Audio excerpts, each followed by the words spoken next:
My name is Mike Preisner. I joined the Army, left for basic training on my 18th birthday in June of 2001. I was assigned to the 10th Mountain Division, and in March of 2003, I was attached to the 173rd Airborne Brigade and deployed to northern Iraq.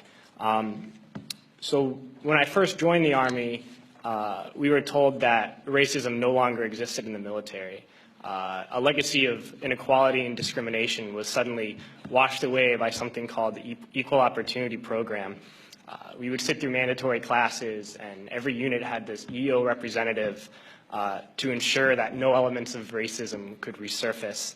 I began to hear new words like towel head and camel jockey and the most disturbing, sand nigger. And these words did not initially come from my fellow soldiers, but from my superiors, my platoon sergeant, my company first sergeant, battalion commander. All the way up the chain of command, these terms, these viciously racist terms, were suddenly acceptable.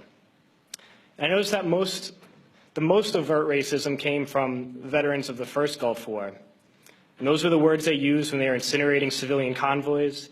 Those are the words they used when this government deliberately targets civilian infrastructure, bombing water supplies, knowing that it would kill hundreds of thousands of children. Those are the words the American people used when they allowed this government to sanction Iraq. And this is something that many people forget, and we can't forget, is that we've just learned that we've killed over 1 million Iraqis since this invasion, but we already killed 1 million Iraqis in the 90s through sanctions and bombings prior to this invasion. So the number truly is much higher. But when I got to Iraq in 2003, I learned a new word, and that word was Haji. Haji was the enemy. Haji was every Iraqi. He was not a person, a father, a teacher, or a worker. And it's important, we've heard this word a lot during Winter Soldier, but it's important to understand where this word came from. And to Muslims, the most important thing is to take a pilgrimage to Mecca. It's the Hajj. And someone who has taken this pilgrimage is a Haji. And it's something that in traditional Islam is the highest calling in the religion.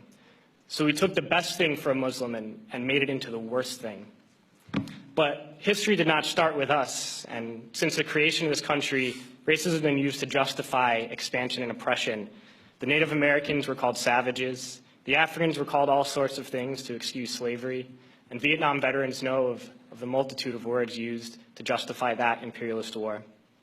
So Haji was the word we used. It was the word we used on this particular mission I'm going to talk about.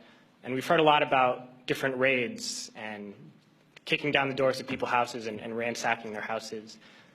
But this mission was different, a different kind of raid. I never got any explanation for these orders. We were only told that this group of houses, 5 or 6 houses, were now property of the U.S. military, and we had to go in and make those families leave those houses.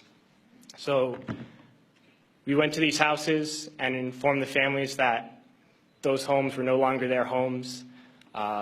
We provided them no alternative, nowhere to go, no compensation. And they were very confused and very scared and did not know what to do. And